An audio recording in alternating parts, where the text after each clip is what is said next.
40 നാളുപവസിക്കാം, വിശക്കുന്നവനപ്പം കൊടുക്കാം. ഈശായ്സുതനെ പോൽ ദിനം 7 വട്ടം പ്രാർത്ഥിക്കാം. മോശയും ഏലിയാവും 40 ദിവസം നോമ്പെടുത്തു. നമ്മുടെ കർത്താവും നോറ്റു, ആകൽ കറുസായെ ജയിച്ചു.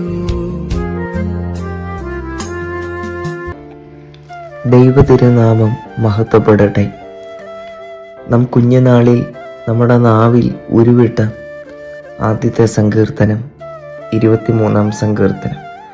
അതിലെ ഓരോ വാക്യങ്ങളും ഇന്നും നമ്മുടെ ഓരോരുത്തരുടെയും ഹൃദയത്തിൽ ആഴമായി പതിഞ്ഞിട്ടുണ്ട്. അതിലെ ഒരു വാക്യം, കൂരിരുൾ താഴ്വരയിൽ കൂടി നടന്നാലും ഞാൻ ഒരു അനർത്ഥവും ഭയപ്പെടുകയില്ല, നീ എന്നോട് കൂടെയുണ്ട്. അതൊരു വിശ്വാസമാണ്. നമ്മുടെ ഈ ലൈഫ് തന്നെ ഒരു പ്രതീക്ഷയുടെ തിരകൾ കൊണ്ട് നിറഞ്ഞതല്ലേ. ഇവിടെ ഒരു മനുഷ്യൻ ഒരു വലിയ പ്രതീക്ഷയായിട്ട് വരികയാണ് ക്രിസ്തുവിൻ്റെ അടുത്തേക്ക്. തന്നെ അകമേയും പുറമേയും നൊമ്പരപ്പെടുത്തുന്ന കുഷ്ഠവുമായിട്ട്.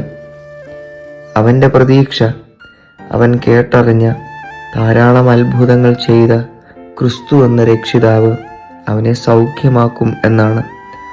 ആ പ്രതീക്ഷ അവൻ്റെ സകല രോഗവും സൗഖ്യമാക്കി. നമ്മുടെ ലൈഫ് സമൃദ്ധമായത് ഈ ഒരു ഹോപ്പ് കൊണ്ടാണ് കേട്ടോ.